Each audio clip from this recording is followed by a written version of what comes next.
Today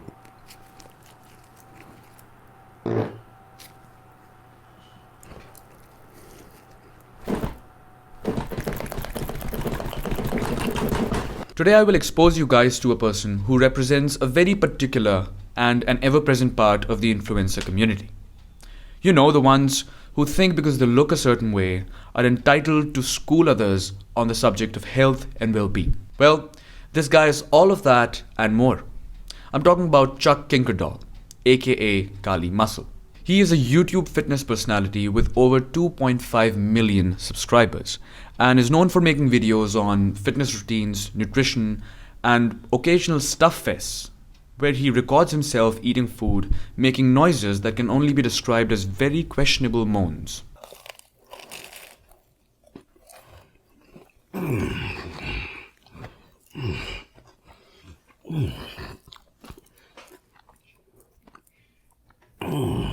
The story of his life is intriguing to say the least, as it's filled with many ups and downs.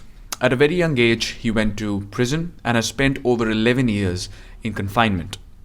Through all these years, he didn't lose touch with pumping iron and has developed a pretty decent physique. And obviously, he is on some sort of PEDs or performance enhancing drugs, because let me tell you, this guy looks freaking big. And he also has a knack for making mukbangs, which is eating food in front of a camera and enjoying it a little too much. But recently he had a heart attack and ended up in the hospital. And he was told that his left coronary artery was 100% blocked. Yo, what's up with it, guys? Your boy, man, had a heart attack. Now, he keeps mentioning throughout his first video that as a kid he had edema. For years, man, I had a problem with edema in my feet and ankles. And you know, I was younger, I didn't think much of it or whatever.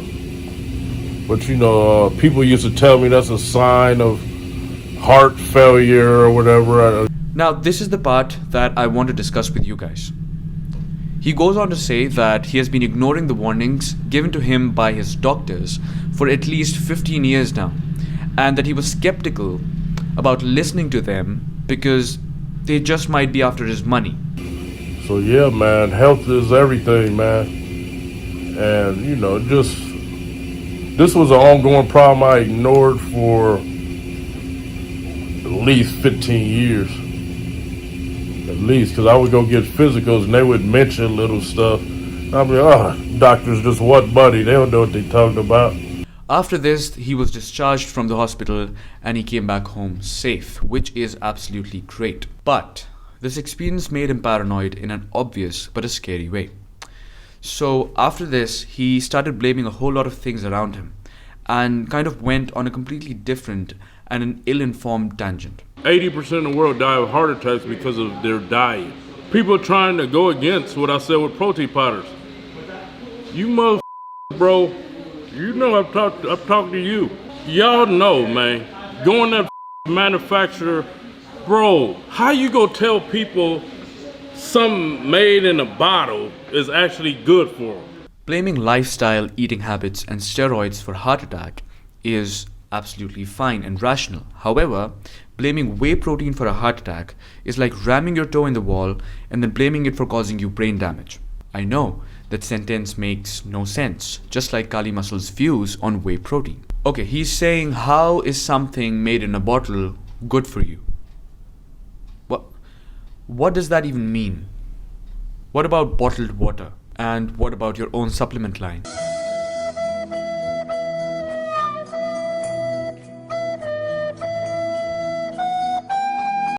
Look, I can understand your frustration, but by saying all this, you're just coming out as stupid to your audience.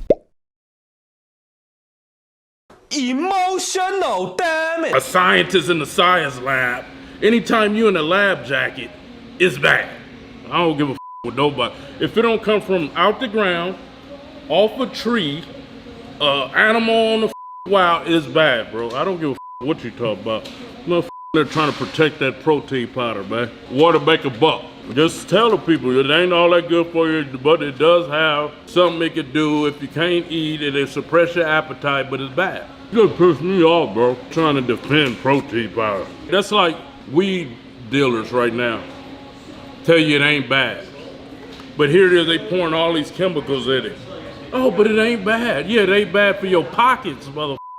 To make some money, it just sickens me, man. Supposed to be one, person I had respect for. Doing a video, replying to my video, saying protein ain't it's good. Shut the up, bro. For your kind information, whey protein is a byproduct of milk. Different constituents of whey protein provide essential and branched-chain amino acids. It is easy to use and is capable of providing you with a good amount of protein without having to make an entire meal for it. On top of that, it comes in various flavors and when added to your regular food, enhances its protein content.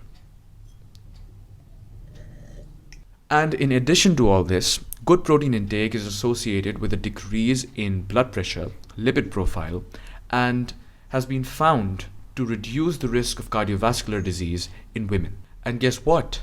I'm not saying it. The literature says it. This is exactly why I tell you guys to not take advice from fitness influencers. These fools make a mockery of fitness by making statements that are influenced by nothing but pure emotions. When he had to market a supplement line, then all of a sudden, things that were made in the lab and come in a bottle are good.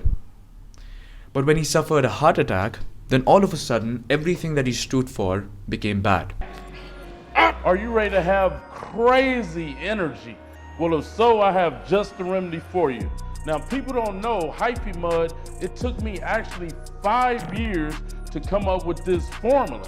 And I'm so passionate about this, man, it's because energy to me is everything in life. Why are you selling it? Then just stop selling your supplement brand.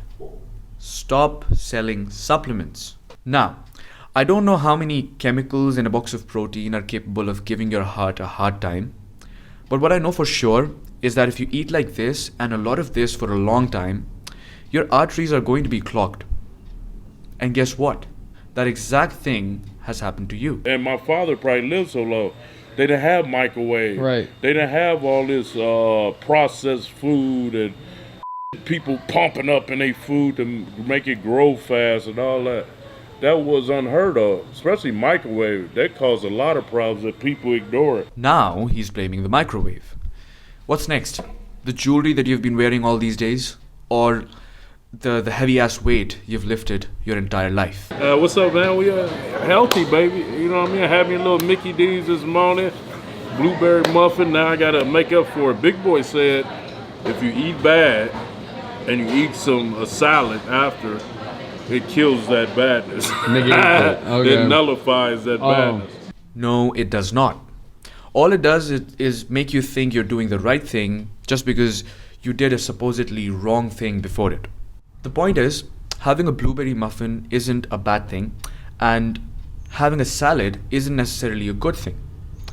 Now, what I'm trying to say is that if you're eating in a surplus for a long time and you suddenly decide to eat a healthy meal, let's say a salad, and you think you're doing the right thing, then you're not doing anything. You're just acting like a fool. Eating healthy or eating carelessly isn't a one-day job. Okay, it will have repercussions only when followed for a long period of time. So, what do we need to do? We need to stop blaming specific types of foods, and we need to start adapting long-term healthy habits. And I'll give you an example for that.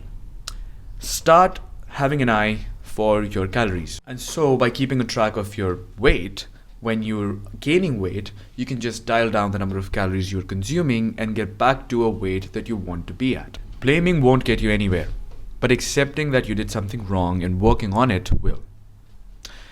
I'm glad you watched this video till the end. If you liked it, share it with your friends and family.